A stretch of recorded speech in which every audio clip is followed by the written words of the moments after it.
So let's start with today's lecture.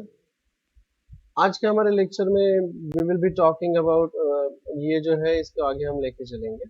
We'll take this further our discussion. So this is what we have seen. We are right now talking about the thermal properties of matter.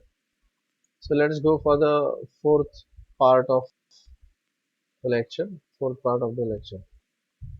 जहाँ पर हम NCERT तो solve करेंगे ही 51 onwards, 52 onwards rather.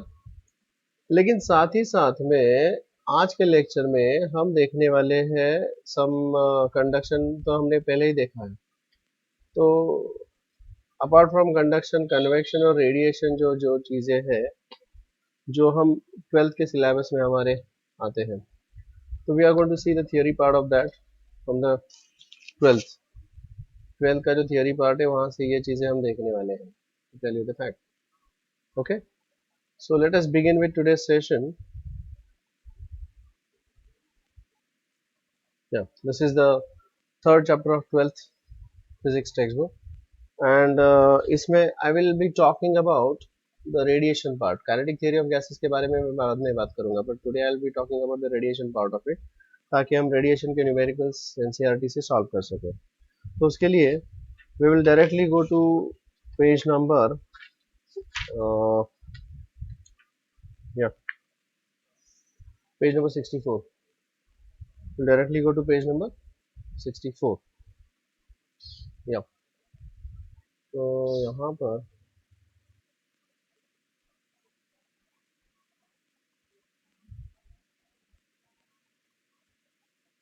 ये रहा page number 64 पर आ गए हम लोग. तो यहाँ से रेडिएशन वाला पार्ट यहाँ से शुरू हो जाता है. It starts from here. Absorption, reflection, transmission and heat radiation. Okay, so to start with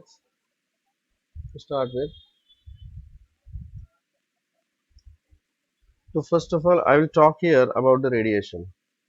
मैं यहाँ पे पहले रेडिएशन के बारे में बात करूँगा. ठीक है, what is meant by the radiation. Radiation को डिटेल में हम स्टडी करेंगे यहाँ पे. ठीक है, so let us consider a body. Suppose this is a body.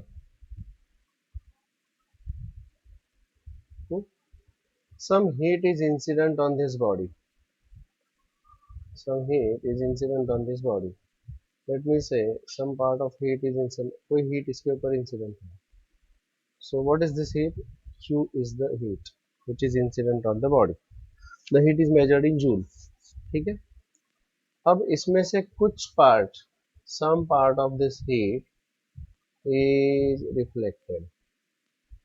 I'll call this as QR. The heat which is reflected.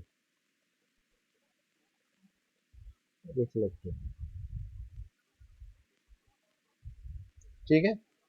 some part of this heat is absorbed by the body itself. ये body खुद absorb करेगा. ठीक है, this body will absorb some part of heat. इसमें से कुछ हिस्सा जो है वो body खुद absorb करेगा. Are you understanding what I'm saying there? Some part of heat is absorbed by the body itself, we say. ठीक है.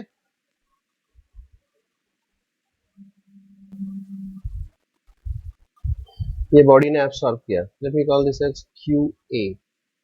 QA, it is the absorbed part of the heat. Absorbed. And some part of the heat is transmitted by the body. Yes.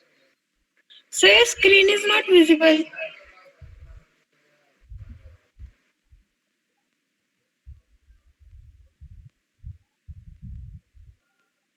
Some heat is incident. This is the incident heat, we say. This is the incident heat.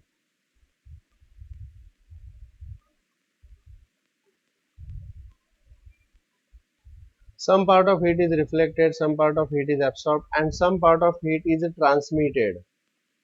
उसमें से कुछ हिस्सा जो है वो आगे transmit किया जाएगा. We call this as the heat transmitted.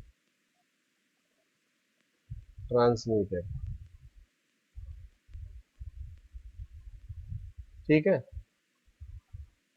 The energy balance tells us that the absorbed heat plus reflected heat plus transmitted heat is equal to the total heat, is equal to the total heat. This is by energy balance. Now I'll divide throughout by Q. तो ये क्या मिल जाएगा यहाँ पे? This will give me, if I'll divide throughout by Q, so this is QA upon Q, QR upon Q, QT upon Q, and Q upon Q. Okay, so what we get there? This ratio, गौर से देखिए, ये जो ratio होता है, the ratio of QA upon Q is called as the coefficient of absorption. क्या कहते हैं इसको? Coefficient of absorption.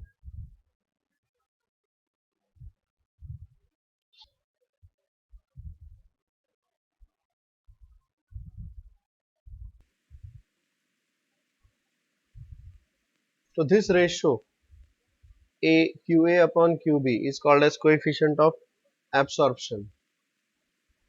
We call this as coefficient of absorption, or it is also called as absorptivity. Absorptivity. It is denoted by A, and it is the ratio of QA upon Q. Amount of heat absorbed divided by total heat incident on it. Sir screen share करें ना.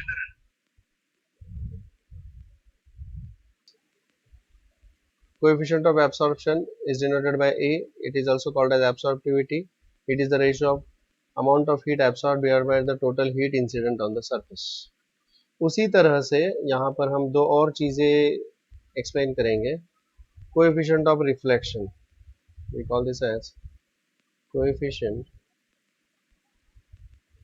of reflection. We also call this as reflectivity. We also call this as reflectivity. It is denoted by rho, या फिर इसको कई बार denote करते हैं r से. It is denoted by r, and it is QR upon Q. So it is this. ये जो है इसे r बोलेंगे, ये जो है इसे a बोलेंगे. Similarly, this ratio QT upon Q. Similarly, this ratio QT upon Q. This is called as coefficient of transmission. Coefficient of transmission, or we also call this as transmittivity. We also call this as transmittivity. It is denoted by T, and it is the ratio of QT upon Q. तो इस तरीके से अगर मैं यहाँ पर A plus R plus T, RT is equal to 1, तो ये एक फॉर्मूला बन जाता है हमारे लिए. The sum of all the three coefficients is equal to 1. ठीक है? Is this okay? Alright? Okay. Now there are some special cases that we consider. There are certain special cases कि भाई क्या है इसमें से special cases क्या है कि if R is equal to 0, special cases. First case, if R is equal to 0, मतलब there is no reflection taking place.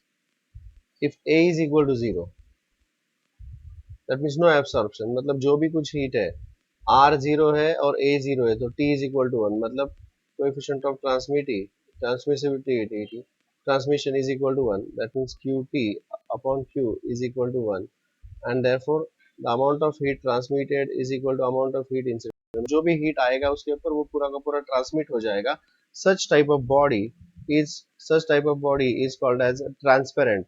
It is transparent to radiation. This body is said to be transparent to radiation. Transparent to radiation. Is this clear to you all? Is that okay? दूसरा special case अभी हम यहाँ पर consider करेंगे. Second special case कि अगर किसी का T, the coefficient of transmission is not equal to 0. If T is not equal to 0, मतलब we call this as the body through which the T is equal to zero मतलब transmissibility zero, तो T is not equal to zero मतलब radiation can pass through the body. देखिए T is equal to zero होता है, I just discuss about this case first. देखिए अगर T is equal to zero होता है, if T is equal to zero, T is equal to zero का मतलब क्या होता है, मतलब there is no heat transmitted, no heat is transmitted, no heat is transmitted, so such type of body is called as opaque, opaque to radiation, radiation को वो opaque होगा। is this clear to you all? ठीक है। और तीसरा मैं case consider करूंगा if T is not equal to zero, मतलब heat is transmitted, heat is transmitted by radiation, heat is transmitted by radiation। तो ऐसा जो बॉडी होता है, ठीक है, कि भाई if T is not equal to zero, अगर T is not equal to zero मतलब heat is transmitted, so such substance is called as diathermanous, diathermanous, diathermanous substance. ठीक है।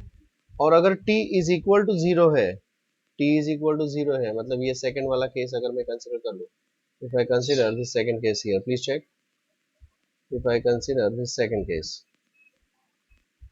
तो इसमें क्या हो जाएगा, देखिए T is equal to zero मतलब A plus R is equal to one हो जाएगा, isn't it? And this body does not transmit, ये ओपेक है, ओपेक है मतलब no heat is transmitted here, isn't it? No heat, no, so we say that this is अथर्मेनस substance. इस type का जो substance होता है वो होता है अथर्मेनस सब्सटेंस, ये उसका अथर्मेनस सब्सटेंस।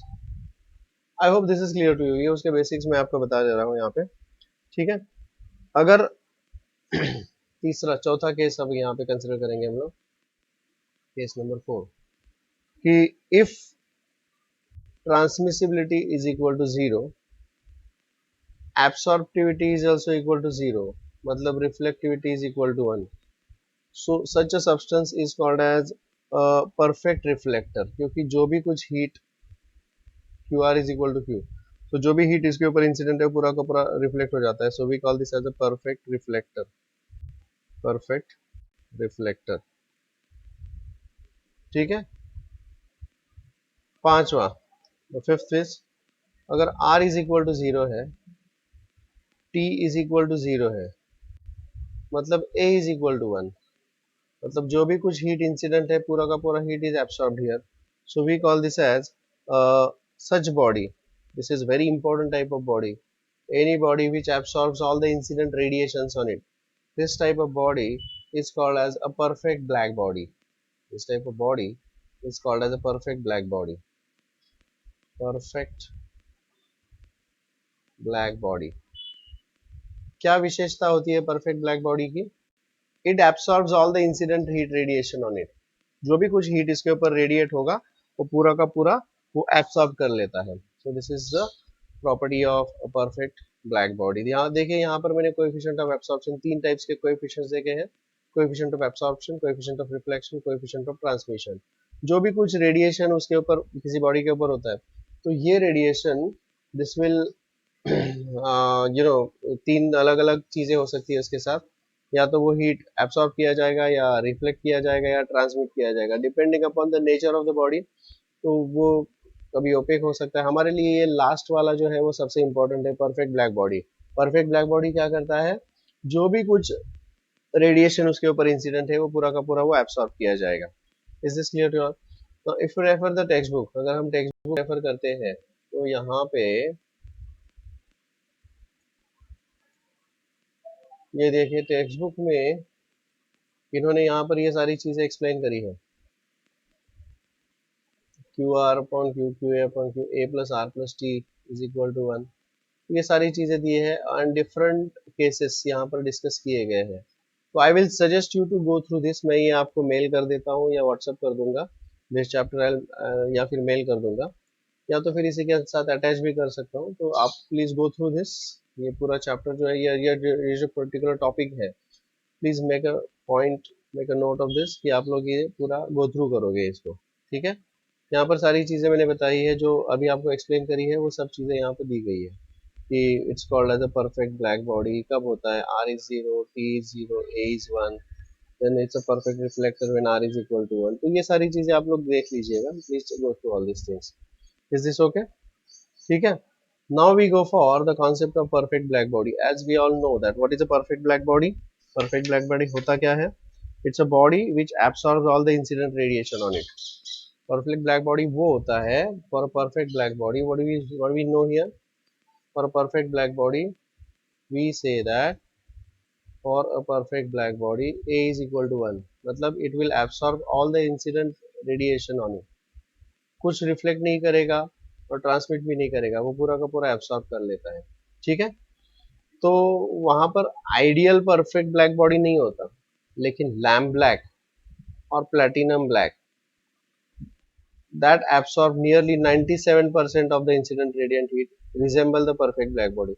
100% नहीं एब्सॉर्ब करता, लेकिन लैम्प ब्लैक जो होता है या प्लैटिनम ब्लैक होता है, it will absorb the 90% of the heat which is incident on it. तो ये चीजें आपको मार्क करनी है यहाँ पे टेक्स्ट बुक के अंदर। ठीक है, जब आपके पास अभी टेक्स्ट बुक तो है नहीं, तो कोई नहीं, जब आएगा तो मार्क कर लीजिएगा। ठीक है।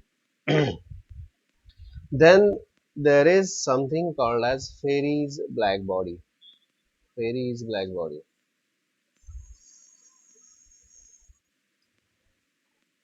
ये क्या होता है? Fairy's black body देखते हैं।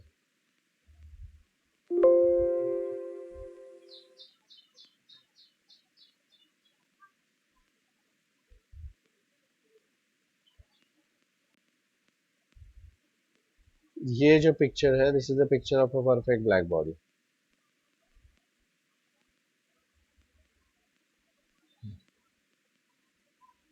Now this is a picture of a perfect black body. This was developed by a scientist Fairy, इसलिए इसको Fairy's black body भी कहते हैं।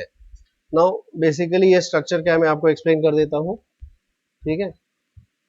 This is these are the two concentric spheres। ये बाहर का स्फीयर है और एक अंदर का स्फीयर है। These are the two concentric spheres and जो बाहर का होता है वो बाहर की तरफ सिल्वर पॉलिश्ड है। The space between these two is evacuated space। There is there is vacuum there।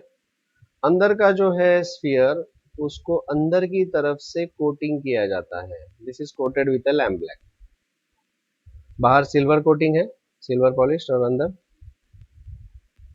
Lamp black का कोटिंग है। अब देखिए यहाँ पर एक होल बनाया जाता है, दिस इज एन एपर्चर, जिसके through the radiation is incident. अब जैसे ही ये रेडिएशन अंदर आता है, इसके डायमेट्रिकली अपोजिट साइड पे एक कोनिकल प्रोजेक्शन या नॉच होता है। तो जैसे ही हीट इसके ऊपर पड़ जाता है, तो जैसे कि हमने थोड़ी देर पहले देखा कि भाई ये जो लैम्प ब्लैक है वो क्या करता है, 97% ऑफ द रेडिएशन इज, इसके ऊपर जो भी कुछ हीट आ रहा है उसमें से 97% वो एब्सॉर्ब करता है, बाकी का वो रिफ्लेक्ट करेगा। तो ये रिफ्लेक्ट करेगा, मतलब यहाँ पर 97% हो गया एब्सॉर्ब। फिर यहाँ पर ये आगे चला जाएगा, सेकंड रिफ्लेक्शन में दोबारा वो 97% एब्सॉर्ब होगा, उसका 97 का 0.97 का 0.97, मतलब जो बचा हुआ था उसका 97%, फिर 97%, फिर 97%, मतलब मल्टीपल रिफ्लेक्शंस के अंदर वो पूरा का पूरा हीट जो यहाँ से अंदर आया था, whatever heat radiation was there inside, वो पूरा का पूरा अंदर के अंदर समा जाता है या एब्सॉर्ब कर लिया जाता है। So what ever heat is falling on this much portion, यहाँ से एंटर करने वाला जो भी कुछ हीट है वो पूरा का पूरा अंदर के अंदर एब्सॉर्ब किया जाता है।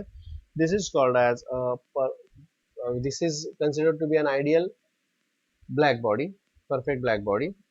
और ये एक परफेक्ट ब्लैक बॉडी की तरह यूज किया जाता है। This is called as Ferry's black body. Any doubts about this? Is this clear to all? Is that clear? Hello, is that clear? Is that clear? Yes, sir. अच्छा, अभी हम जो देख रहे थे यहाँ पे, मैं आपको बता दूं, ये जो देख रहे थे कि this the heat was incident here, इसके ऊपर हीट वाज इंसिडेंट। ठीक है, the radiation heat was falling on it. Okay, कई बार ऐसा होता है कि भाई बॉडी जो होता है वो हीट रेडिएट करता है, the body will radiate the heat. Okay,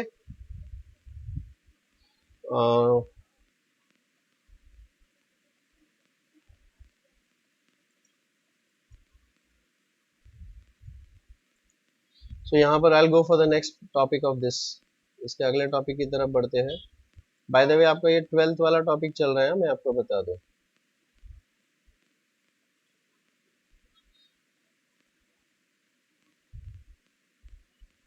Yeah, emission of heat radiation. Now many a times it happens that many a times it so happens that this is the body. This body is at certain temperature. So what will happen?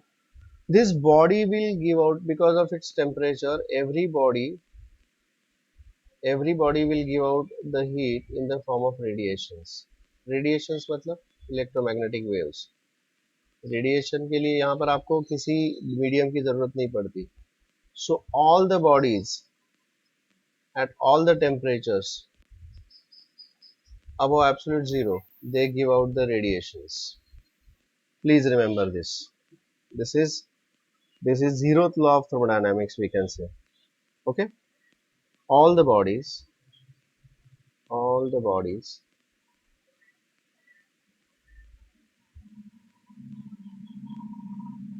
at all the temperatures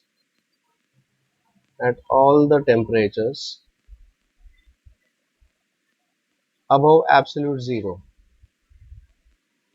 above absolute zero, absolute zero, absolute zero, radiate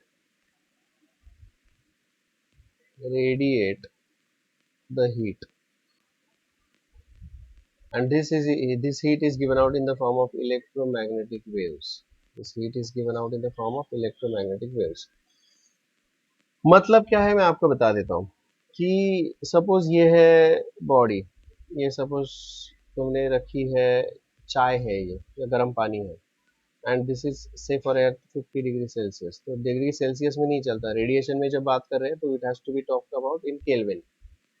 तो अगर ये 50 है तो 273 plus 50, 303 plus 20, 323, 323 kelvin, ये उसका temperature हो जाता है. अच्छा, अब मैं उसी रूम के अंदर अगर मैं यहाँ पर आइस ब्लॉक रखता हूँ, if this is a hot T and let's say this is the ice block, ice, and this ice is at say -3 degree Celsius, मतलब कितना 273 से 270 केल्विन, बराबर है क्या? तो क्या इसका मतलब है कि सिर्फ ये hot body, this is a hot body and this is a cold body, ठीक है? तो डू यू मीन टू से कि सिर्फ और सिर्फ ये बॉडी ही रेडिएशंस गिव आउट करेगा? No, this will also give out the heat radiations, this will also give out the heat radiations, ठीक है? ये भी हीट रेडिएशंस को गिव आउट करेगा, ठीक है? नाउ सराउंडिंग टेम्परेचर कितना है? Let me say surrounding temperature is 27 degree Celsius. Surrounding temperature कितना है? Say for example P0 is equal to 27 degree Celsius, मतलब 300 केल्विन. अब देखिए कि ये सराउंडिंग टेम्परेचर से ये ज़्यादा टेम्परेचर पर है और ये कम टेम्परेचर है. सो इसका मतलब मैं आपको समझा देता हूँ कि this will exchange the heat, मतलब this will give out the radiations and this will receive the radiations also. ये रिसीव भी करेगा और गिव आउट भी करेगा, ये भी गिव आउट करेगा और रिसीव भी करेगा. This will also receive the radiations from the surroundings. लेकिन नेट इफेक्ट क्या होगा इसका? What is the net effect? What will be the net effect? Net effect इसका होगा that this will get cooled down, this will get cooled down, and net effect यहाँ पर क्या होगा? This will get heated, this will get heated up. Is this clear to all? So this will be the net effect, but all the bodies, चाहे वो ice ही क्यों ना हो, वो भी electromagnetic radiations देता है. It will be giving out the radiations in the form of electromagnetic waves. Is this clear to everybody? Is this clear to everybody? My question is, hello, hello, Yes, hello. sir. Yes, sir. So this will give out the radiations at all the temperatures. There will be the exchange of radiations, और वहां पर जो होता है वो net effect होता है कि it will be giving out more heat and this will be receiving less heat. तो net effect होगा, it will get cooled down. Is that clear to all? ठीक है? Then so that's what I wanted to tell you about. मैं ये suggest करूंगा आप सबको, ये मैं सजेस्ट करूंगा कि please read the text book. Text book मैं आपको मेल कर दूंगा कि ज़्यादा डिटेल जो इसमें थियोरी दिया हुआ है, तो इसका थियोरी आप पढ़ लीजिएगा, ये टेक्स्ट बुक में दिया हुआ है. All this theory part I want you all to go through. मैंने आपको एक्सप्लेन कर दिया है, but still I want you all to go through these things. Please go through these things. कई बार एमसीक्यूज आपको इसके ऊपर तैयार किए जाते हैं. ठीक है? Now we go for the next part. Now we go for the next part. कि यहाँ पर हम देखेंगे the meaning of the amount of heat radiated per unit time per unit. Yeah, I'll talk about what is called as the emissive power, or it is also called as radiant power. Here I'm going to talk about second thing. It is called as emissive power, or we also call this as radiant power. Radiant power. कभी इसको R से denote किया जाता है, okay कभी इसको E से denote किया जाता है. It is nothing but the amount of heat emitted or radiated, amount of heat radiated per unit area per unit time. ऐसा यूनिट होगा जूल पर मीटर स्क्वायर, और ये है सेकंड. तो joule per second is watt, so this is watt per metre square. I hope this is clear. ये मैंने कल बताया था आपको ऑलरेडी. ठीक है? इसके मैंने ऐसा यूनिट बता दिए हैं. I will give you as a homework what are the dimensions of this. आप लोग फाइंड आउट कर लीजिएगा. एमएससी पावर और radiant power. Whenever the body is giving out heat, so we will measure कितना amount of heat is given out और कितने area ने और कितने टाइम में. So the amount of heat radiated per unit area per unit time. This is amount of heat radiated per unit area per unit time is called as emissive power. Very important definition. Is this clear to all? अब हम क्या करेंगे, यहाँ पर अगला point जो है उसमें मैं दो ऑब्जेक्ट्स कंसिडर करता हूँ. I consider here two objects. देखिए, I consider here two objects.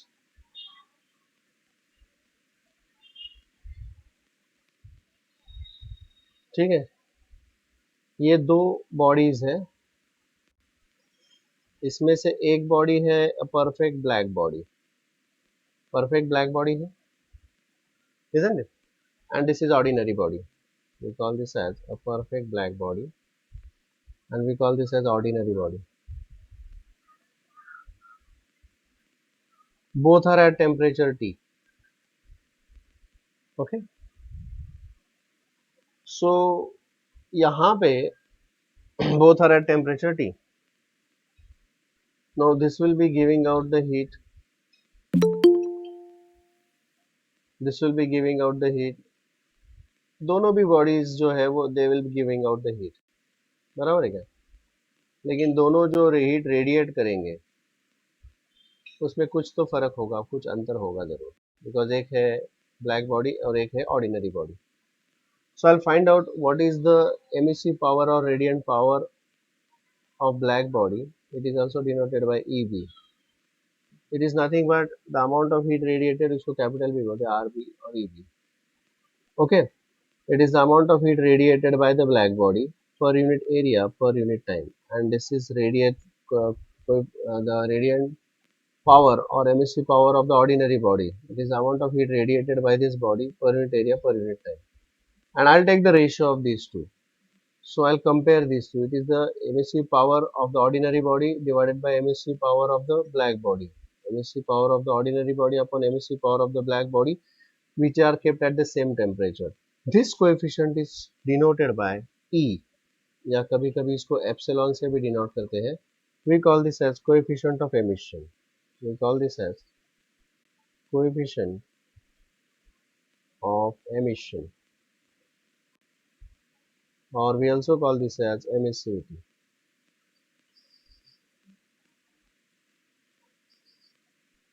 We call this as coefficient of emission or emissivity. Very important formula here, this. It's a very important formula. Okay, बहुत ज़्यादा important formula है ये, coefficient of emission और emissivity.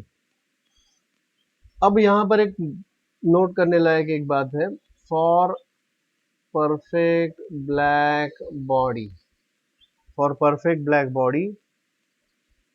coefficient of emission is equal to 1,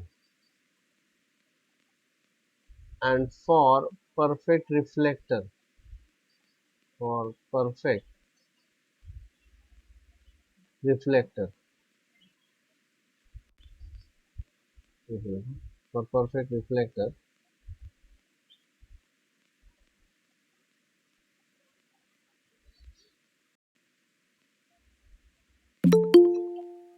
for a perfect reflector coefficient of emission is equal to 0. ये properties आपको याद रखनी पड़ेगी.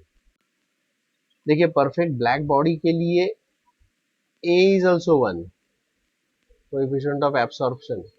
परफेक्ट ब्लैक बॉडी वो होता है जिसके ऊपर सारा का सारा अगर heat what ever heat is incident on it, वो पूरा का पूरा हीट जो है वो एब्सॉर्ब कर लेगा.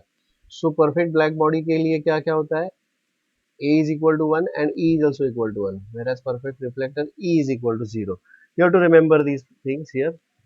And once again I suggest you कि भाई आप लोग इसका जो थियरी है वो पढ़ लीजिएगा.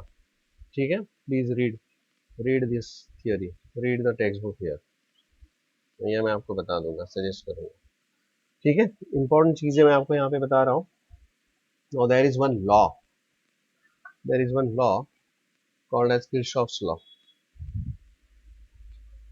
So this I told you about the coefficient of emission. ठीक है, आप लोग ये पढ़ लीजिएगा, थियरी पार्ट जो है प्लीज गो थ्रू दैट. और इसमें से कुछ इंपॉर्टेंट जो आपको लगता है उसको मार्क कीजिएगा. ठीक है, then I'll go for what is called as Kirchhoff's law. Point number 4. Point number 4 here. We're talking about Kirchhoff's law. Kirchhoff's law of heat radiation. क्या है Kirchhoff's law? Kirchhoff's law कहता है, उसका स्टेटमेंट जो है will I'll just copy the statement here. The statement says, it states that at a given temperature the ratio of emissive power to the coefficient of body, emissive power मतलब E, the ratio of emissive power to the coefficient of absorption of the body मतलब A is equal to emissive power of the black body at the same temperature. At a given temperature the ratio of emissive power, this is the ordinary body, this is the ordinary body. जैसे कि हम बात करें कि ordinary body एक consider कर रहे हैं which is at temperature T, और एक बॉडी है which is also at temperature T. So at a given temperature, कोई भी एक पर्टिकुलर टेम्परेचर, उसमें emissive power of the black, emissive power of this body, ordinary body upon coefficient of emission is equal to emissive power of the black body which is at the same temperature. So this is the mathematical statement of Kirchhoff's law. इस statement को हम थोड़ा सा modify भी कर सकते हैं. If I take this further, will be E upon EB is equal to A. But E upon EB अभी हमने थोड़ी देर पहले डिफाइन किया है. E upon EB is the coefficient of emission of the body. So it is nothing but E and is equal to A. So this is one more format of the Kirchhoff's law. For any body, the coefficient of absorption is equal to coefficient of emission. Okay, coefficient of absorption is equal to coefficient of emission. Okay. So ये Kirchhoff's law है for radiation. अब अगला part हम देखेंगे यहाँ पे. For this we go for the next part now. Spectral radiation of black body, spectral distribution of black body radiation. This is point number 5. एक graph में आपको यहाँ पर एक्सप्लेन करने जा रहा हूँ. Spectral distribution of black body radiation. Let's consider this graph. I'll explain you this graph here.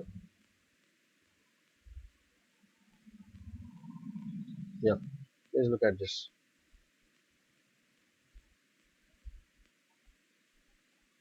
एक बॉडी है, रादर एक ब्लैक बॉडी है.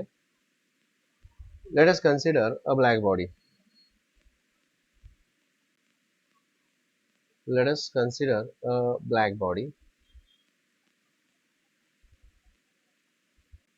Now,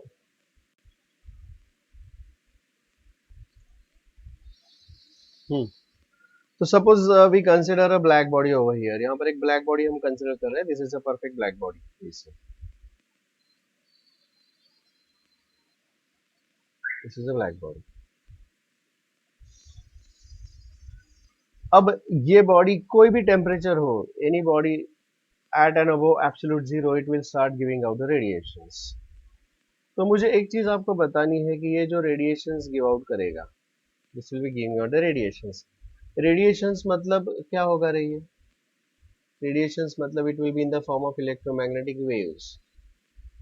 Electromagnetic waves जो होते हैं वो एक किसी पर्टिकुलर वेवलेंथ के या फ्रीक्वेंसी के, because any wave will have a wavelength, any wave will have a wavelength, लेकिन यहाँ से निकलने वाले जो वेव्स हैं वो अलग अलग वेवलेंथ्स के होंगे. ये सब waves they are of different wavelengths. Please note this.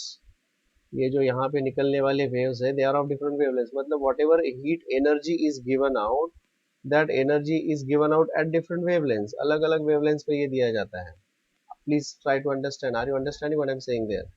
So whatever energy is given out, ये जो भी कुछ heat देगा, it will be in the form of electromagnetic waves.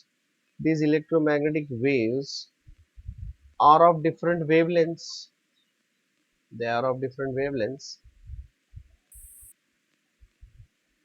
हर एक का wavelength अलग अलग होगा. That is different. They are of different frequency. अलग अलग frequency के होंगे वो. अलग wavelength के मतलब अलग frequencies के होंगे वो. Isn't it? Is that okay? So अब इसका मतलब ये है कि समझो कि इस बॉडी का टेम्परेचर है समझो 3000 केल्विन, ऐसा मान के चलते हैं. तो उसका रेडियंट पावर मतलब क्या है? It is the amount of heat radiated per unit time. Amount of heat radiated per unit time, this is called as radiant power, isn't it? तो 1000 नैनोमीटर इतना वेवलेंथ के लिए उसने इतना एनर्जी वो दे देगा. Please try to understand the graph of this. इसका ग्राफ आप समझने की कोशिश करिएगा, ठीक है? तो इसका मतलब क्या है कि this will be giving out, लेकिन maximum wavelength, maximum radiant power जो होगा, if I am talking about this point, this is the maximum radiant power and that is for the wavelength which is near 1000 nanometre. Please try to understand what I am trying to tell you here कि maximum power मिलेगा, radiant power is maximum for what wavelength? For 1000, nearly 1000 nanometre. ठीक है? अब समझो कि उसको दूसरा उसका टेम्परेचर बढ़ा दिया. अब उसका टेम्परेचर 4000 केल्विन कर दिया है. तो 4000 केल्विन करने से यहाँ का जो मैक्सिमम हीट एनर्जी रेडिएटेड होगा, ज्यादा से ज्यादा एनर्जी जो रेडिएट होगा वो इतने वेवलेंथ का एनर्जी होगा. मतलब of course this will be giving out the heat of different wavelengths, लेकिन ज्यादा से ज्यादा हीट, जो मैक्सिमम हीट जो वो गिव आउट करेगा वो इतने वेवलेंथ का होगा. कितने वेवलेंथ का होगा? It will be giving out the maximum heat at wavelength of nearly 600 nanometre. समझे क्या? समझो कि अब ये और अलग और उसका टेम्परेचर बढ़ा दिया. टेम्परेचर जैसे अब वो इतना कर दिया. कितना है ये टेम्परेचर? 5000 केल्विन. 5000 केल्विन टेम्परेचर जब किया जाएगा तो ज्यादा से ज्यादा जो एनर्जी वो गिव आउट कर रहा है, ज्यादा से ज्यादा एनर्जी वो गिव आउट कर रहा है, वो कितने वेवलेंथ का होगा? That wavelength is 500 nanometre. Please try and understand what I am trying to explain you here. Okay? और फर्दर इसको बढ़ा दिया और टेम्परेचर उसको बढ़ा दिया, तो ज्यादा से और टेम्परेचर बढ़ा दिया. Now the temperature is made 5500 kelvin. ठीक है? तो ज्यादा से ज्यादा एनर्जी जो गिव आउट किया जाएगा उसका वेवलेंथ कितना होगा जी? उसका वेवलेंथ होगा little less than 500. That means I will say this is 490 nanometre. तो what are we observing here? What do we observe here? We observe that जैसे जैसे इसका टेम्परेचर बढ़ता जाएगा, जैसे जैसे टेम्परेचर बढ़ता जाएगा वैसे वैसे उसका जो लैम्बडा मैक्स है, what is lambda max? Lambda max is the wavelength eight which the most of the heat is radiated. We call this as lambda max. We call this as lambda max. So what finding we get here? What do we observe here? We observe that जैसे जैसे आप temperature बढ़ा रहे हो वैसे वैसे the wavelength at which the most of the radiant power is given out is going on decreasing. That means the lambda max is inversely proportional to the temperature. Lambda max is inversely proportional to the temperature. Did you understand my explanation for this? Did you understand? What is lambda max? Lambda max is the wavelength at which most of the maximum power is emitted. Lambda max is the wavelength at which the maximum power is radiated. Is this clear to you all? ज़्यादा से ज़्यादा power जो है वो ज़्यादा से ज़्यादा radiations इस wavelength की होंगी. Is that clear? Because this is giving out the radiations of all the possible wavelengths. लेकिन इसमें से ज़्यादातर radiations इस wavelength की होगी. अगर टेम्परेचर बढ़ा दिया तो ज़्यादातर रेडिएशंस इस वेवलेंथ की होगी, और टेम्परेचर बढ़ा दिया तो ज़्यादातर वेवलेंथ इस रेडिएशंस की होगी. Did you understand this? Did you understand this? Please से यस और नो. क्या ये आपको समझ में आ रहा है? Hello, Yes, sir. Did you understand this? ठीक है, तो ये इसका मतलब हो गया, और यहाँ पर हमें मिलता है विंस डिस्प्लेसमेंट लॉ. अब ये जैसे जैसे हम टेम्परेचर बढ़ाते हैं वैसे वैसे क्या हो रहा है, वहां पे जो लैम्बडा मैक्स है वो लेफ्ट की तरफ शिफ्ट होता जा रहा है. मतलब टेम्परेचर बढ़ाएंगे लैम्बडा मैक्स कम हो गया, टेम्परेचर बढ़ाएंगे लैम्बडा मैक्स कम हो गया. Is this okay? Is this clear? So this is called as Wien's displacement law. ये जो लॉ है we call this as Wien's. This is called as, एक minute, we call this as Wien's displacement law. We call this as Wiens displacement law. ठीक है, और इसको हम लिख सकते हैं lambda max is equal to b upon t. We call this as lambda max is equal to b upon t. Lambda max is equal to b upon t, or in other words we can say lambda max into temperature is equal to b. This is nothing but a constant. Okay, now this Wiens displacement law is given here. आपको दिखाई दे रहा है, ये है Wiens displacement law. Is this clear to you all? This is Wiens displacement law. Okay, और इसके बाद आएगा अगला लॉ जिसे हम कहते हैं Stefan Boltzmann law of radiation. The अगला law Stephen Boltzmann law of radiation. That is point number 6. Let me explain. Stephen Boltzmann law of radiation. क्या दिया है ये law? This is the law.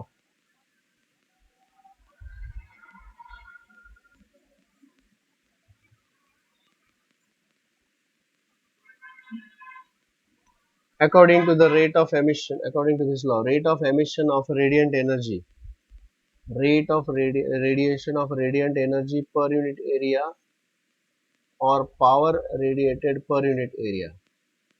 अब देखिए यहाँ पर गौर से देखिए क्या लिखा है यहाँ पे, rate of radiation. They say the rate of radiation, rate of emission of radiant energy. Rate मतलब with respect to what? Rate मतलब with respect to time. तो ये क्या बनेगा? It is the amount of heat energy per unit time. This is called as the rate per unit area. तो rate of emission is this per unit area. मतलब I'll have to divide this by A. So in short वो हो जाता है Q upon AT. In short I can call this as emissive power. Emissive power. In short I can call this as emissive power. Is this clear to you all? ठीक है, for a perfect black body. So I'll show it like this. Emissive power of a perfect black body is directly proportional to the fourth power of its absolute temperature. That is the simplest way to remember this. Emissive power of a perfect black body is directly proportional to the fourth power of its temperature. ठीक है, उन्होंने book में उसको are करके दिया है कुछ are, तो मैं उसको ई भी लिखना पसंद करूंगा, बेटर होगा मेरे लिए, कन्वीनियंट होगा मेरे लिए. So I'll write EB is the emissive power of the black body. Let me call this as emissive power of a perfect black body is directly proportional to the fourth power of its absolute temperature. अब मैं क्या करूंगा, मैं इसको लिखूंगा therefore EB is equal to sigma into T raised to 4. So this becomes the formula. This becomes the formula. ये formula हो जाएगा इसका. Is that okay? Alright, what is sigma? Sigma is Stephen's constant. We call this as Stephen's constant. और उसका value कितना होगा जी? This value will be 5.67 into 10 raised to 8. Sorry, minus 8. Now this is measured in, देखिए इसका ऐसा unit क्या होगा? EB मतलब joule per, this is in joule, ये metre square, and this is second.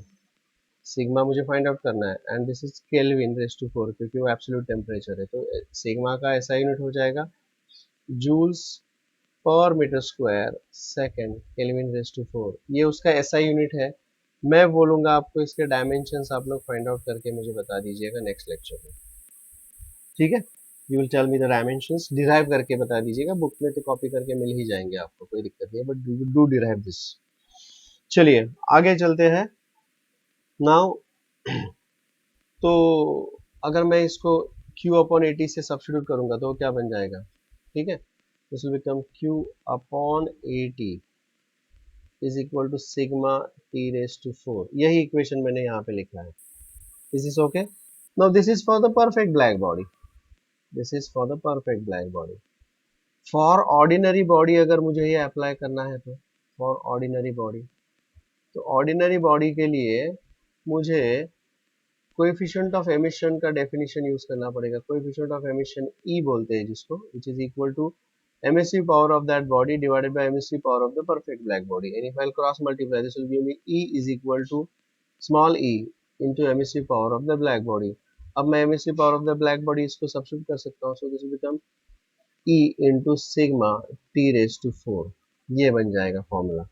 Now this formula देखो book में उन्होंने E के लिए R बोला हुआ है, E की जगह पर R बोला है. So this is the formula that we get there.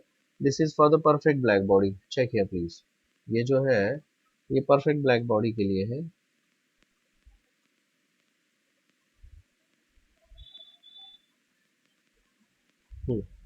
This formula is there for the perfect black body.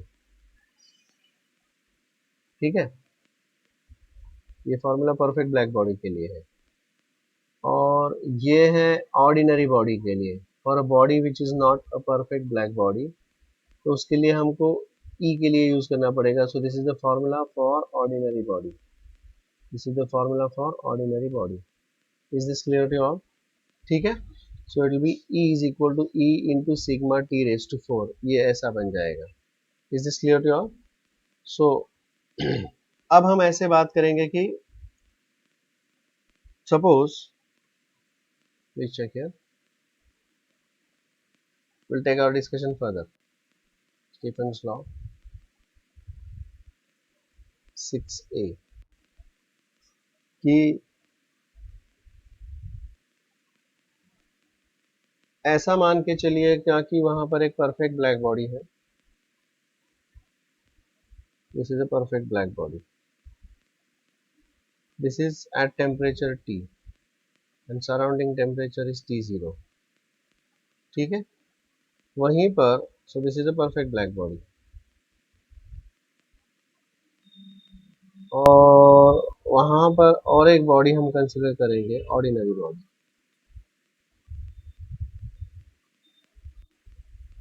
which is at temperature T and surrounding is at temperature T0. So अब ये perfect black body है.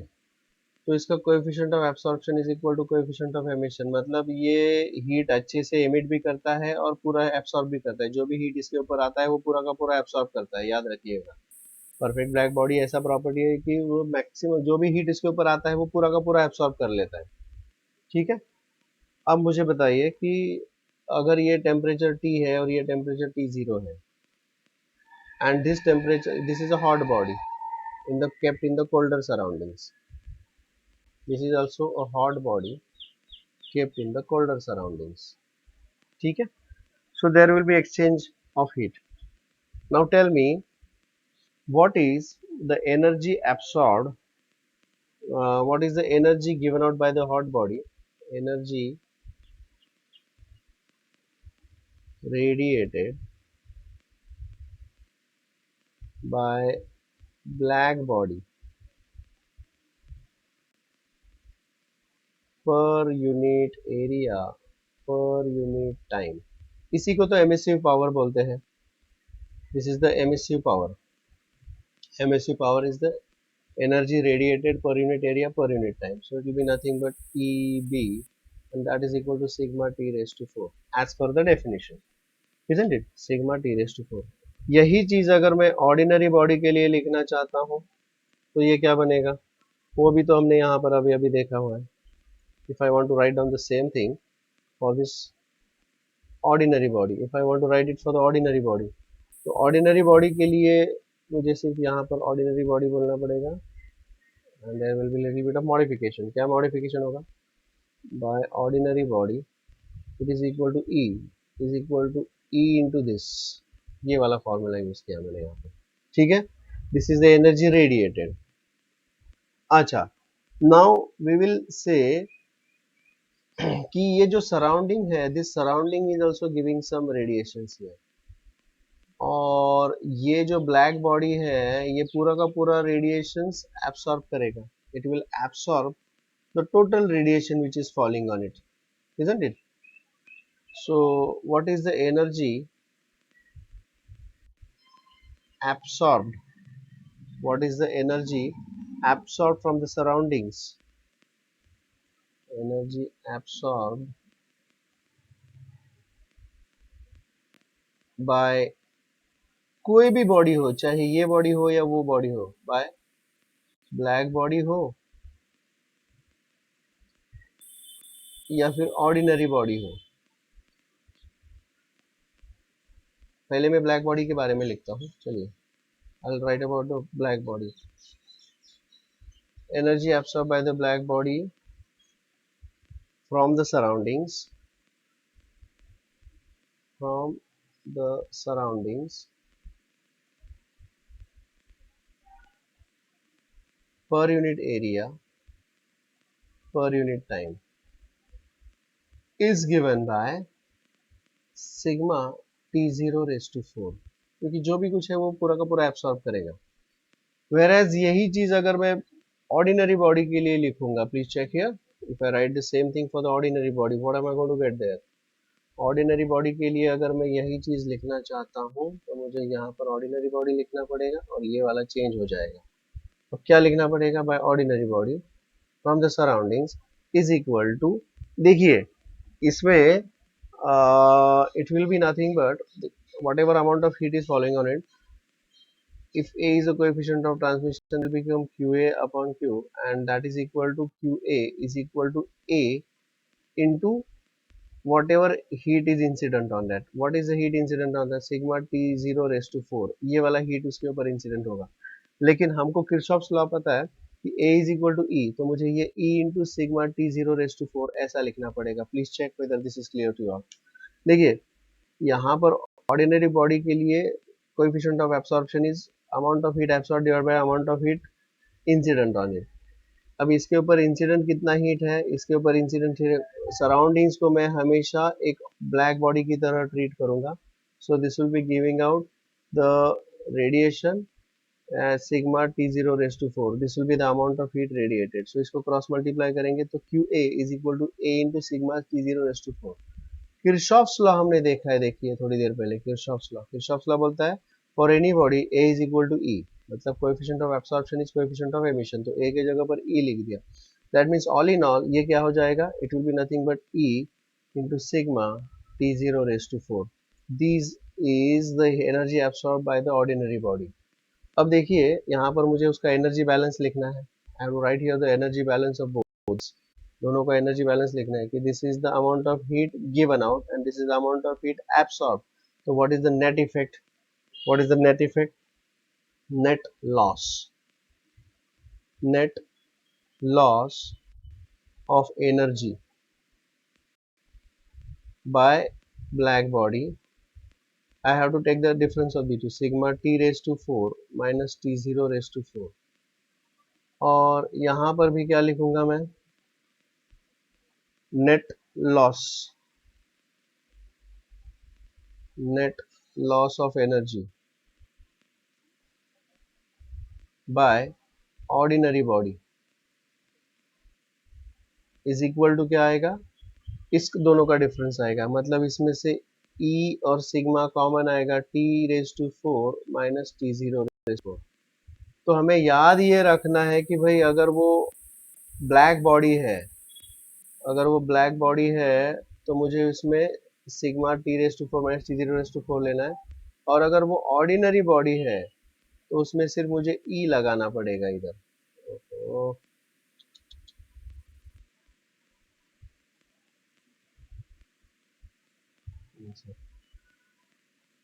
मुझे सिर्फ उसमें E लगाना पड़ेगा.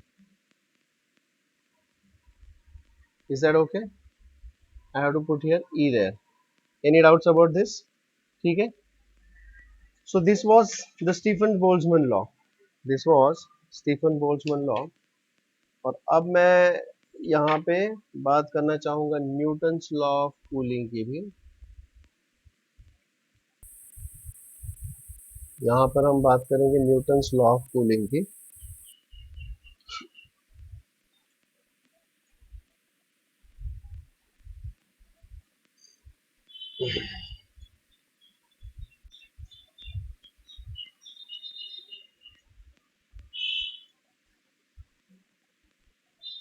Here I'll talk about Newton's law of cooling.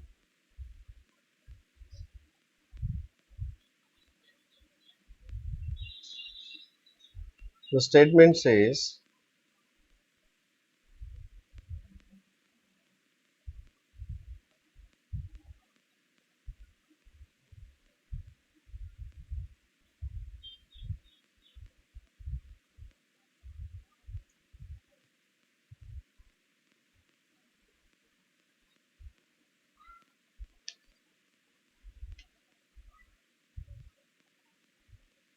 ये उसका स्टेटमेंट है. चलिए मैं आपको एक्सप्लेन करता हूँ न्यूटन्स लॉ ऑफ कूलिंग. यहाँ पे let me explain you Newton's law of cooling here. Suppose there is a body, suppose यहाँ पर एक बॉडी है. This body is at certain temperature and the surrounding is at temperature T0. So this body is being a hot body, this will give out the heat. This body will give out the heat. ठीक है? Because of which it will start cooling down. So we say rate of loss of heat. Rate of loss of heat. Rate of loss of heat मतलब heat is lost dq by dt is directly proportional to the excess temperature of the body. Excess temperature over surroundings. Over surroundings.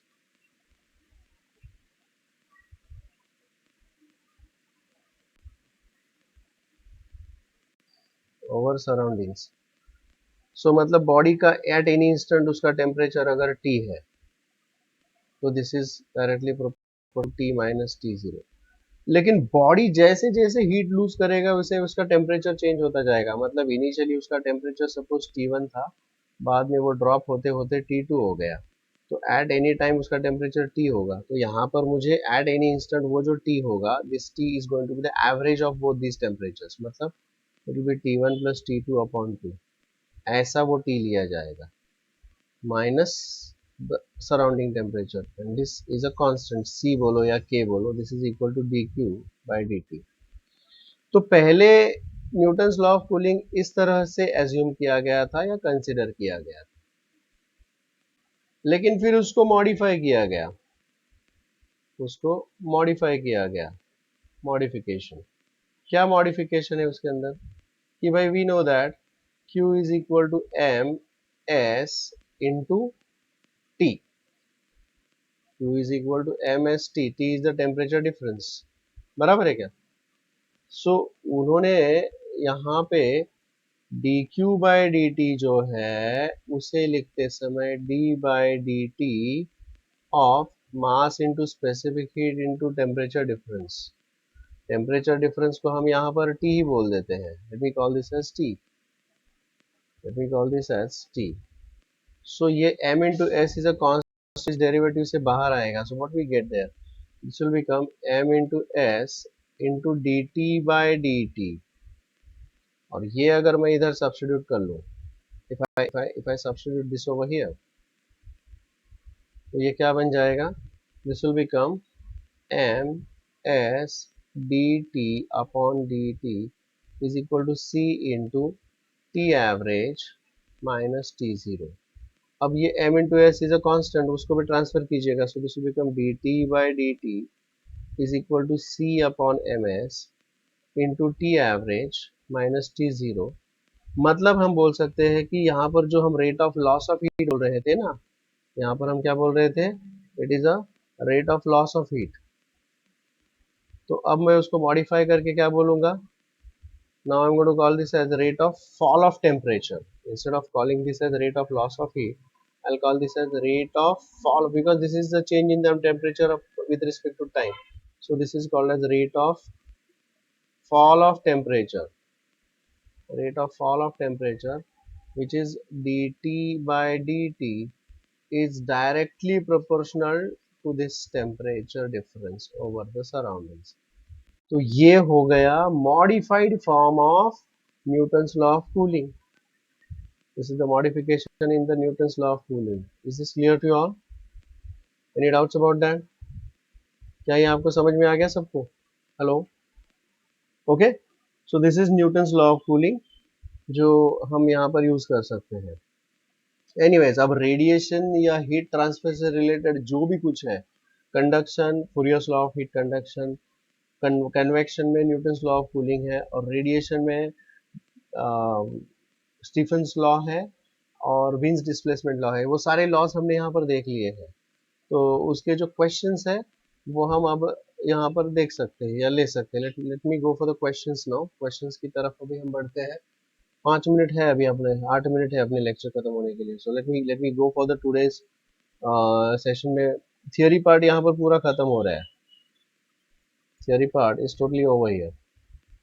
तो चलिए मैं अब NCERT के questions की तरफ बढ़ता हूँ। Let me go for the questions now. अब ये इसमें से कुछ थियोरी जो है, ये अभी अभी जो मैंने आपको एक्सप्लेन किया, दिस रेडिएशन का जो ये वाला पार्ट था, दैट वाज फ्रॉम 12th का टेक्स्ट बुक, वेयरएज ये जो पार्ट है वो 11th के टेक्स्ट बुक में है, न्यूटन्स लॉ ऑफ कूलिंग। तो ये स्कैटर्ड सब्जेक्ट है, लेकिन एनसीईआरटी में हम इसको इकट्ठा प्रॉब्लम सॉल्व करने वाले हैं। Okay, so let me go for the questions now.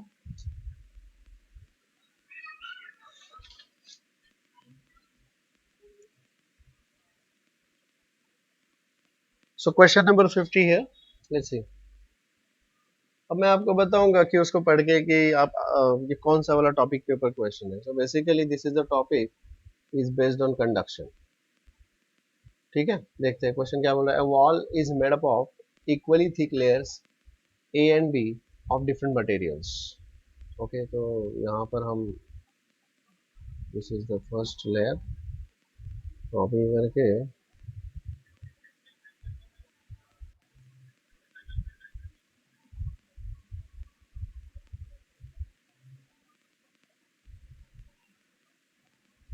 दो लेयर्स है, ऐसे इक्वली थिक लेयर्स, मतलब इसका थिकनेस L है और इसका भी थिकनेस L है। This is layer A and this is B। ठीक है, thermal conductivity of A Ka is 2 times Kb। This is Kb। ठीक है, in the steady state. Steady state का मतलब मैंने आपको कल बताया था। स्टेडी स्टेट का मतलब क्या होता है कि यहाँ से जो भी कुछ हीट आएगा वो आगे पूरा लेके जाएगा, पूरा heat. So this is heat in is equal to heat out. It does not eat the heat. खुद वो कुछ नहीं खाता है, जितना हीट आएगा वो आगे पास कर देगा. The temperature difference across the wall is 36 degree Celsius. तो यहाँ का टेम्परेचर अगर T1 है और यहाँ का टेम्परेचर अगर T2 है, तो T1 minus T2 is equal to 36 degree Celsius. Okay. The temperature difference across the layer A is, मतलब इन शॉर्ट मुझे यहाँ का टेम्परेचर पता करना है. ये टेम्परेचर का अगर हम ग्राफ प्लॉट करेंगे तो इस तरह से जाएगा. तो यहाँ temperature T, I want to find out what is temperature T. T is the question mark here. चलिए, ये बहुत सिंपल क्वेश्चन है. मैं क्या करूंगा यहाँ पे, I would say here what is the formula for Fourier's law of heat conduction. Fourier's law of heat conduction, बोलिए. Fourier's law of heat conduction. The amount of heat flow is directly proportional to, directly नहीं, मैं उधर direct K ही लेता हूँ, is equal to K times area, temperature difference, time upon the thickness. So if you want, you can take this Q by T on this Q by T. So this is the rate of heat flow. This is called as the rate of heat flow. ये equations आपको याद रखने पड़ेंगे. देखो, बहुत important है equation से. So basically this is the formula that we will be using. ये है वो फॉर्मूला जो हम यूज करने वाले हैं.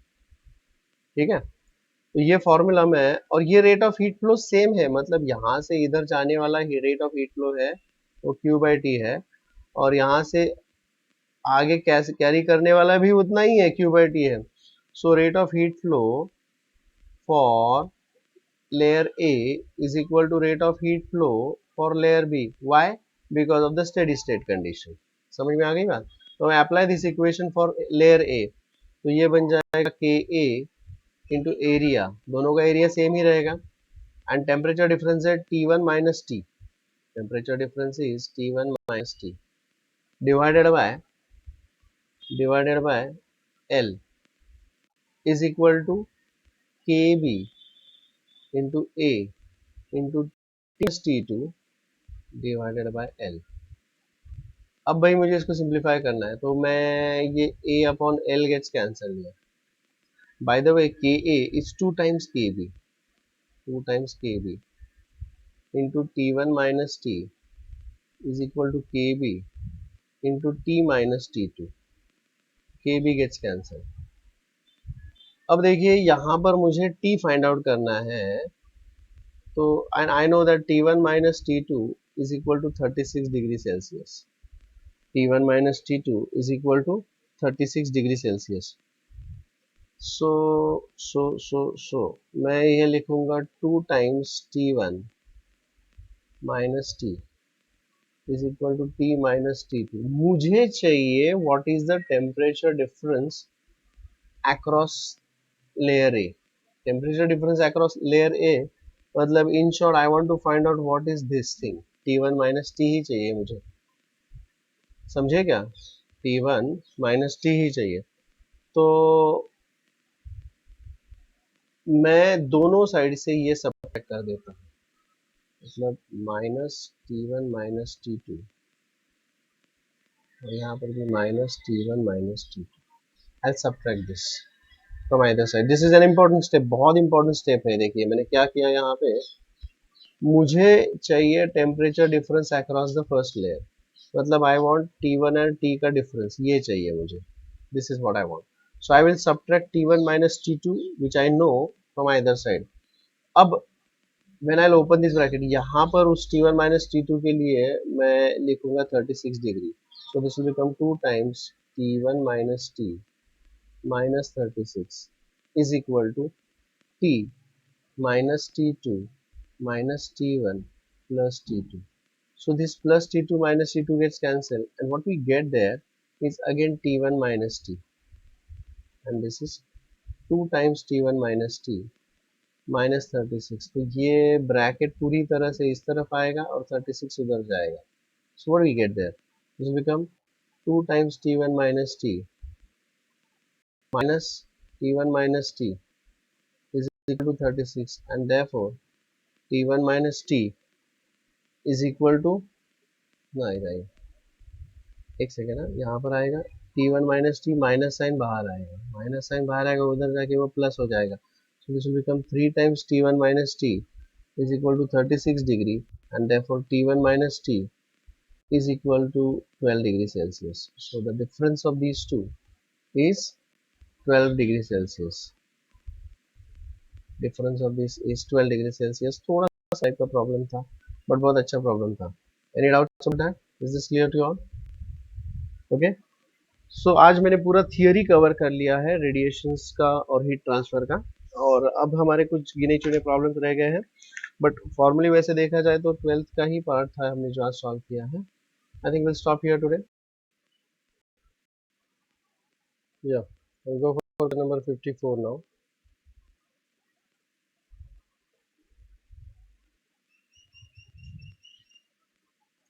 क्वेश्चन नंबर 54 देखिए, ये रहा.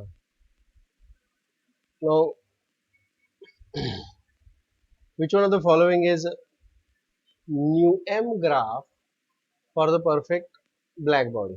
Nu m is the frequency of radiation with maximum intensity. T is the absolute temperature. Now before I go for checking out the answers here, let me just remind you about the Wien's displacement law that we have seen just before some time. Wien's displacement law, यहाँ पर हमने आज के lecture में देखा था Wien's displacement law. This is the Wien's displacement law. Let me just copy down this. ये है Wien's displacement law. So in this law, so by Wien's displacement law, this is what we know. यहाँ पर उन्होंने frequency की बात करी है. Now अगर हम इलेक्ट्रोमैग्नेटिक रेडिएशंस की बात करें, if I talk about the electromagnetic radiation, then C is equal to nu lambda, therefore lambda is equal to C upon nu. तो lambda max जो होगा वो is nothing but nu m रहेगा ये, क्योंकि corresponding to lambda max it will be nu m. Nu m is the frequency of radiation with maximum intensity. तो यहाँ पर मुझे लिखना पड़ेगा देखो C upon nu m is equal to B upon T, is equal to B upon T. Therefore what am I going to get there? Therefore this will give me nu m is equal to C upon B into T. इस तरह का बनेगा ये.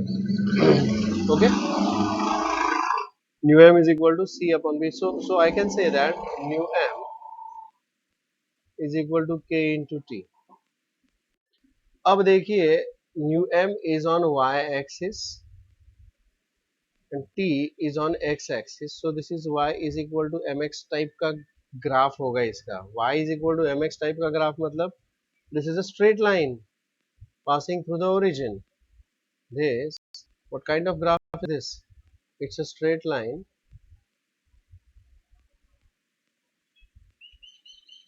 passing through origin, passing through origin. So ये कौन सा graph है भाई यहाँ पे? So it is graph C, क्योंकि यहाँ पर y axis पर nu m है, x axis पर temperature है. So it is of what type? Y is equal to mx, and therefore C is the answer here. I hope this is clear to you all. Wien's displacement law मैंने यहाँ पर use किया हुआ है. Okay.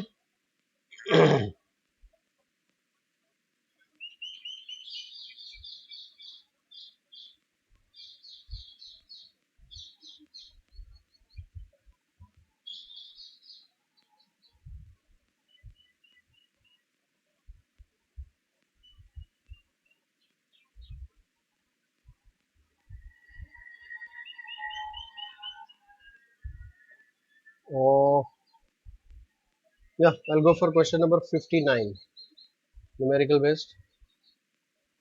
अब दोबारा मैं आपको एक बताना चाहूँगा यहाँ पे कि भाई मैंने क्वेश्चंस जो अब मैं 54 के बाद डायरेक्टली 59 पर जा रहा हूँ. तो there are some theoretical questions in between. So I want you all to go through that. ये आप लोगों को देखने हैं कि ये भाई ये क्या क्वेश्चंस होंगे. आई रिपीट, मैंने 54 के बाद डायरेक्टली 59 पे जा रहा हूँ. तो इसका मतलब ये नहीं कि आप लोग बोलोगे नहीं नहीं हमको भी डायरेक्ट 54 से 59 करना है. नहीं, इन बिटवीन जो क्वेश्चन है आपको वो देखने हैं, खुद देखने हैं और खुद सॉल्व करने हैं. Is that clear? You can't expect every question to be solve by me. Mostly मैं न्यूमेरिकल सॉल्व कर लूंगा, जहाँ कहीं रिक्वायर्ड है वहाँ पे थियोरेटिकल एक्सप्लेनेशन भी दे दूंगा, but many questions you have to deal with such questions. Easier ones जो है वो आपको डील करने पड़ेंगे आपके. तो you please go through that. Go through that मतलब क्वेश्चन पढ़ो, उसका आंसर देखिए या सॉल्यूशन देखिए, okay, and try to understand that. अगर नहीं आता है तो यू कैन आस्क मी कि भाई ये वाला क्वेश्चन हमको समझ में नहीं आया, आप बताइए, I will explain it to you. ठीक है, चलिए शुरू करते हैं अगला क्वेश्चन. Question number 59. क्या दिया है यहाँ पे? जैसे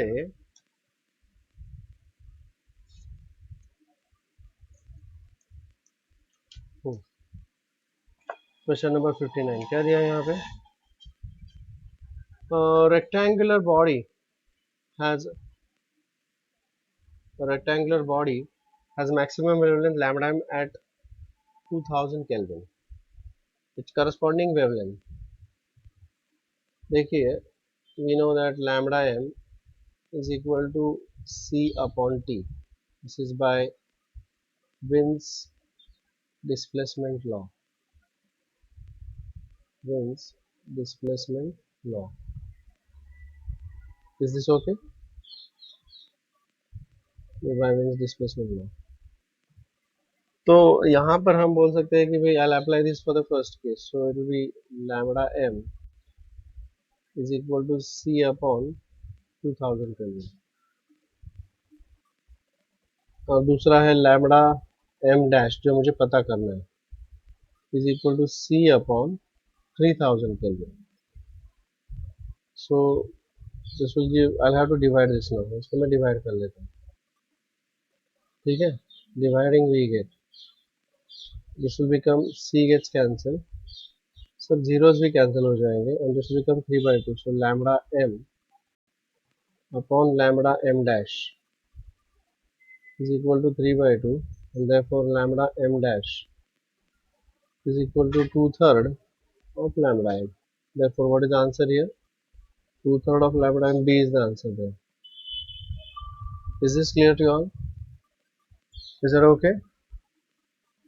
अगला क्वेश्चन, क्वेश्चन नंबर 60 देखते हैं.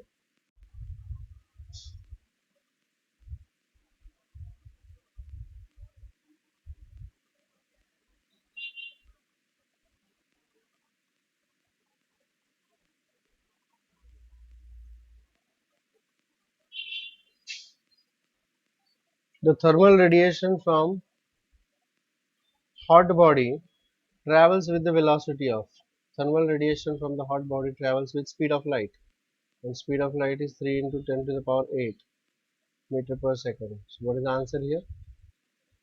It is D. ठीक है, क्वेश्चन नंबर 61 देखिए.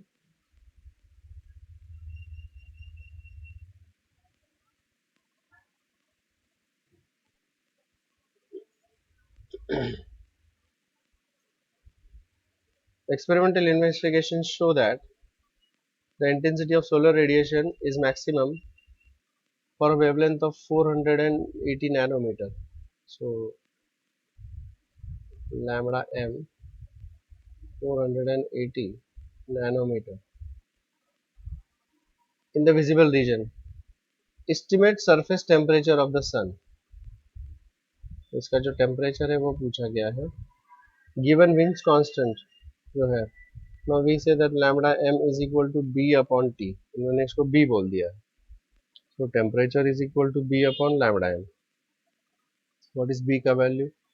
It is 2.88 into 10 raised to minus 3 divided by 480 nanometer. Lambda m is equal to 480 nanometer. ऐसा यूनिट में चाहिए. So I'll say 480 nano is 10 raised to minus 9 is meter. So I have to substitute this now. क्या मिल जाएगा बताइए? So that is nothing but 4.8. यहाँ से इधर आएगा तो 10 का पावर प्लस होगा, तो it will be 4.8 10 raised to minus 7 meter. This is 4.8 into 10 raised to -7, तो कुल मिलाकर हो जाएगा ये 288 अपॉन 480, एक जीरो उधर जाओ, 10⁻6 ऊपर जाके +6, तो 10⁻³ + 6 इज +3 डिवाइडेड बाय 48। चलिए डिवाइड कर लेते हैं, 8 सा करते 40, 8 त्रिक 24, 4 सा करते 24, 6 6 36. So what is the temperature there? 6000 Kelvin. This is the temperature. Any doubts about this? B is the answer there. Oh, समझ में आ रहा है सबको ये? Question number 63. Are you all following this?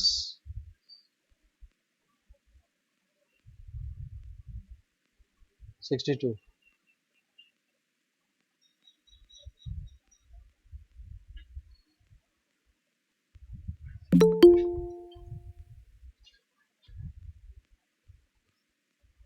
Question number 62. The wavelength of maximum intensity of radiation. Wavelength of maximum intensity of radiation emitted by the star is, मतलब maximum intensity का radiation होता है, मतलब this is equal to lambda m is equal to 289.8 nanometer. The radiation intensity of the star is, the radiation intensity of the star. Radiation intensity का मतलब क्या है पता है आपको? Radiation intensity of the star. Radiation intensity का मतलब होता है emissive power. Emissive power, which is also denoted by R या फिर E. ये पूछा गया है, ठीक है।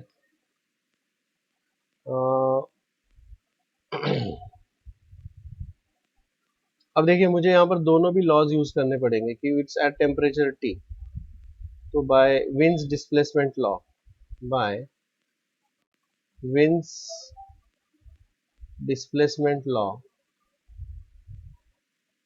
we know that what is that, by Wiens displacement law, lambda max is equal to B upon T. Therefore what is the temperature? I can find out the temperature from B upon lambda max. तो B कितना दिया है यहाँ पे? Wiens constant is 2898 divided by lambda max is 289.8 nanometer. 289.8 into 10⁻⁹ metre, एक उधर जाएगा, into 10⁻, I'll write this as 2898 into 10⁻⁻, ठीक है। So the temperature is 10⁻10 kelvin, ऐसा हो जाएगा। अब ये अगर टेम्परेचर है, then the emissive power is by Stephen's law. By Stephen's law, the emissive power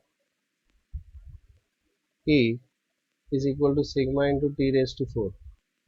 Sigma is 5.67 into 10⁻⁻8 and temperature is 10⁻10 bracket raised to 4.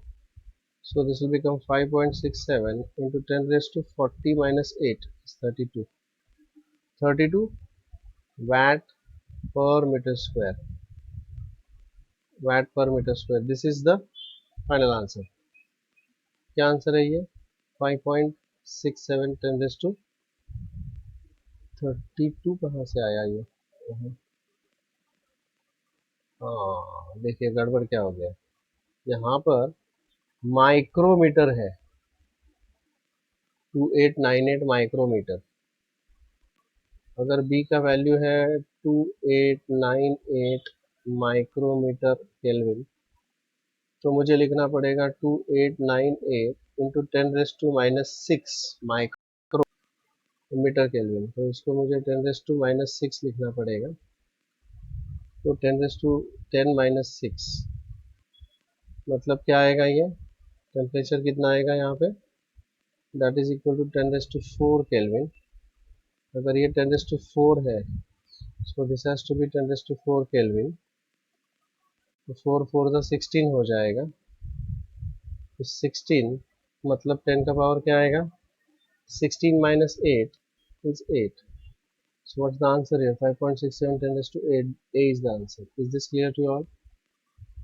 Hello, is this okay? All right. अगला question, question number 63.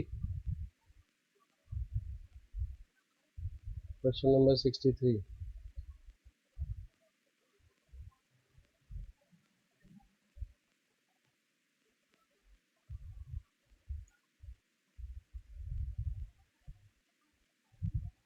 The temperature of a radiating body increases by 30%.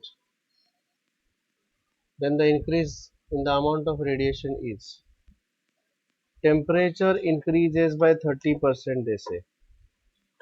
Okay, temperature increases by 30%. The amount of radiation. Now when they say amount of radiation, what do they mean? Amount of radiation मतलब emissive power E. ठीक है, so we know that formula says emissive power is directly proportional to T raised to 4. That means this is E dash upon E is equal to T dash upon T bracket raised to 4, isn't it? Temperature T dash is increasing 30%, मतलब it is 1.3 times T. So T dash upon T is 1.3 raised to 4. This is E dash upon E. Correct? So what is the percentage increase? Percentage increase in E. It is nothing but E dash minus E. In change in this, increase in the emissive power divided by original emissive power into 100. This is called as percentage increase. That is nothing but, I can say that this is nothing but E dash upon E minus 1 into 100. E dash upon E is 1.3 raised to 4 minus 1 into 100. Now that is nothing but 1.3 raised to 4 कितना होता है, 1.3 raised to 4, 1.3 1.69 1.69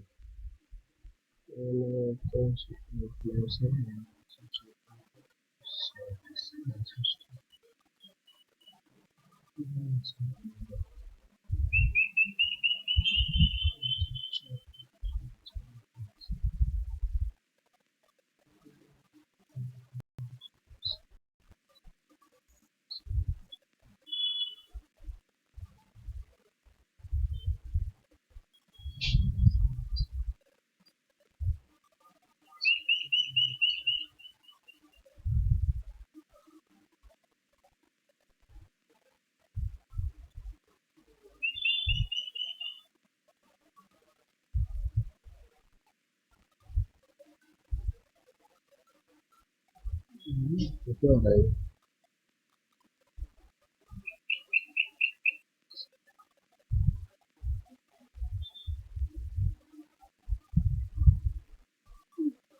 2.85 minus 1, that is 1.85 into 100, that is equal to 185%. So this is increasing by 185%. What is the answer here? A is the answer. Is this clear to you all? Is this okay? Hello, समझ में आ रहा है क्या? Hello, question number 64. Question number 64.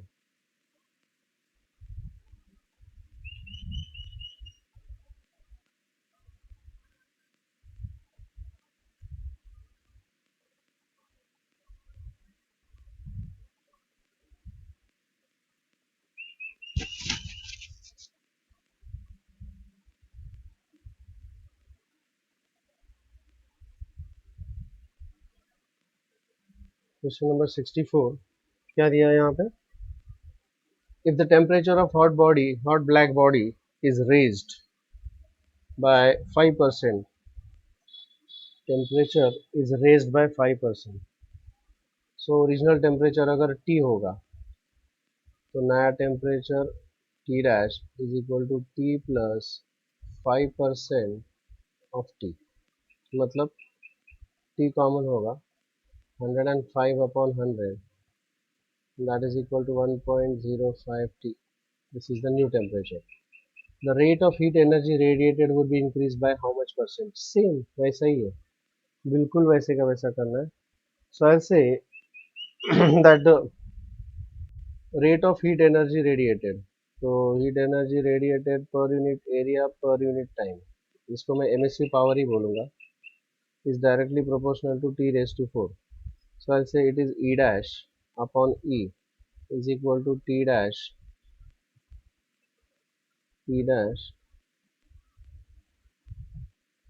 upon T bracket raised to 4. Now T dash is 1.05 T. So this is 1.05 raised to 4. अब मुझे चाहिए percentage increase, isn't it? जैसे previous case में कहते हैं for percentage increase in E is equal to E dash minus E upon E into 100. That is equal to E dash upon E minus 1 into 100. Now that is equal to 1.05 raised to 4 minus 1 into 100. That is 1.05 raised to 4. 1.05 into 1.05 कितना होता है रे बाबा रे? 1.05 का square क्या होता है पता है आपको? This is 5525 upon the 110. So this is 1.1025 into 1.103. इसको 3 ले लूँगा मैं अप्रॉक्सीमेटली, तो क्या बन जाएगा? 1.1025 1.1025 अच्छा 25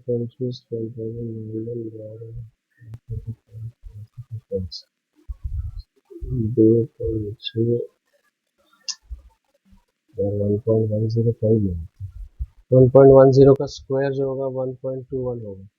So this is basically 1.21 minus 1 is 0.21 into 100. So basically this is approximately equal to, मैंने इसको approximately क्या किया है पता है? I have taken this as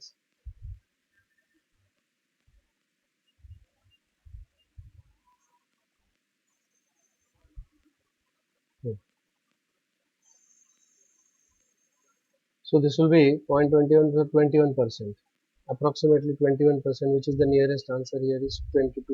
So B is the answer. Is this clear to you all? 64, B is the answer. Question number 65. Question number 65.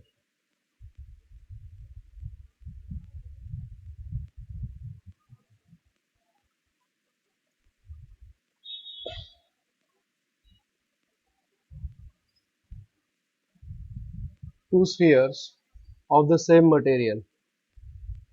Two spheres of the same material have radii 1 meter, R1 is 1 meter and R2 is 4 meter respectively.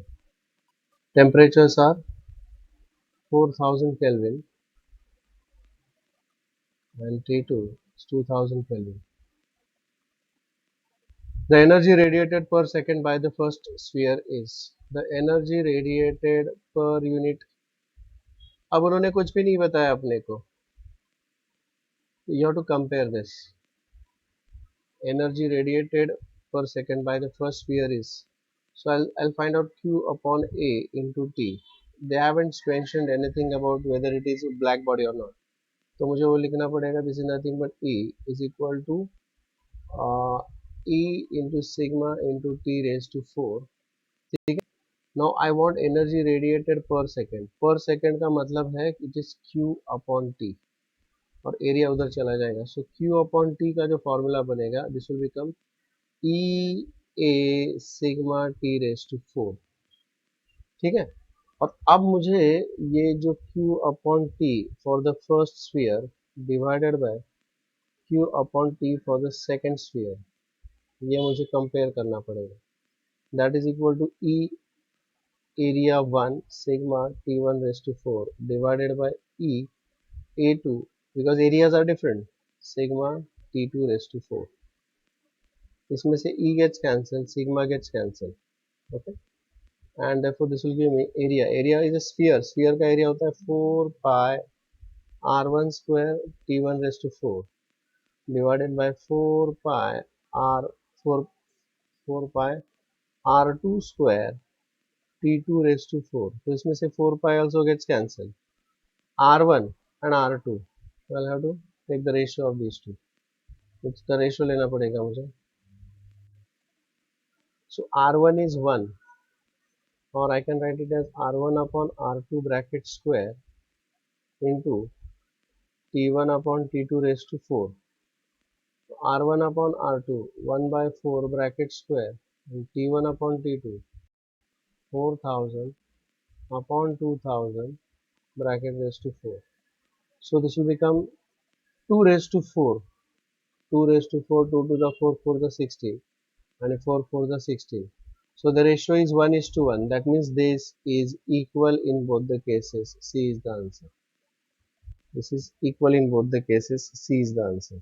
Is this clear to you all? Okay. अगला question. Question number 66. Question number 66 देखते हैं.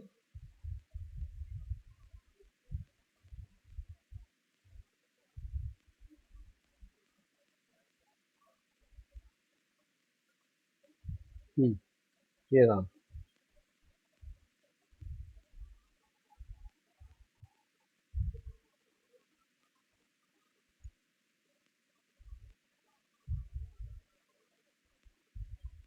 If the temperature of the sun were to increase from T to 2T. So let us say present temperature of the sun is T. अब वो increase होके बनेगा 2T and its radius from R to 2R. The ratio of power radiated by it would become. Now once again in this case also it will be Q upon T is equal to, अगर ये sun है तो we have to assume it to be a perfect black body.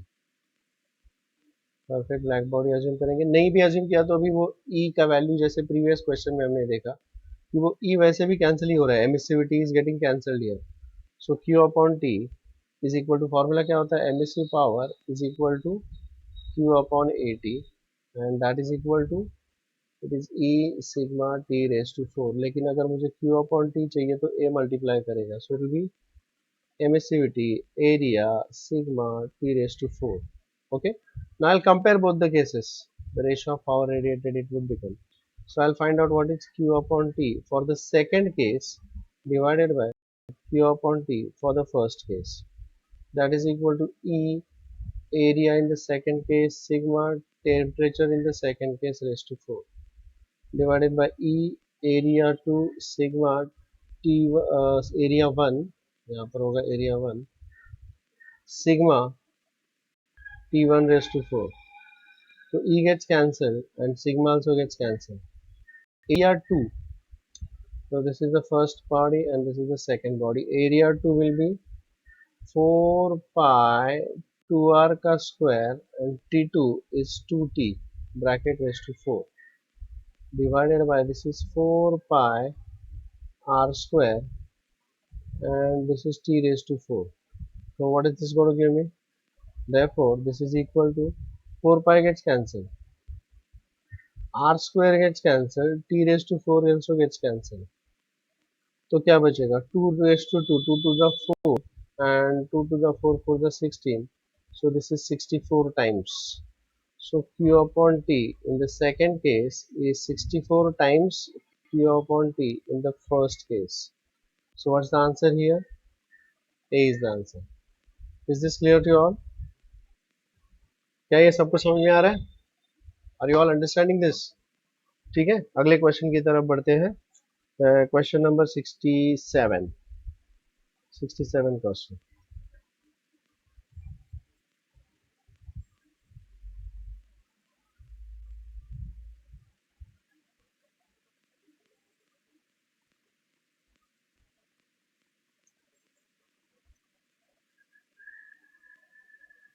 The rate of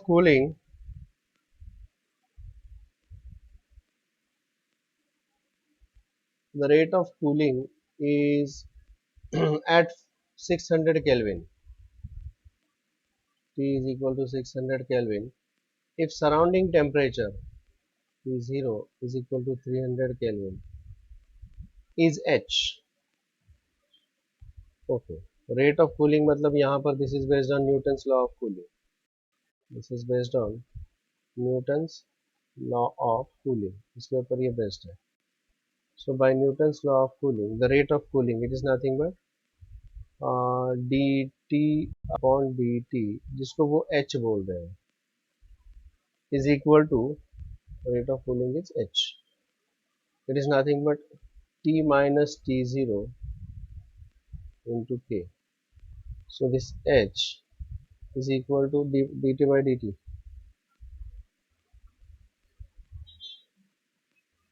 dt by dt. So this is h when this temperature is 600 and this temperature is 300. This is for first case. और ये रहा formula. This is the formula. So this is first example. अब मुझे second वाले में find out क्या करना है? The rate of cooling at 900 Kelvin. So this is K into 900 minus 300. This is the second case. What is the rate of cooling? I'll call this as dt by dt. और यही मुझे पूछा गया है. So let's take the ratio equation 2 upon equation 1. So this will become dt upon dt, whole thing divided by h, is equal to k gets cancel. This is numerator में आएगा 600, denominator में आएगा 300, and that is equal to the rate of cooling at that temperature is equal to 2h. So what's the answer here? B. Is this okay? Any doubts about this? Hello? समझ में आ रहा है क्या चल रहा है यहाँ पे?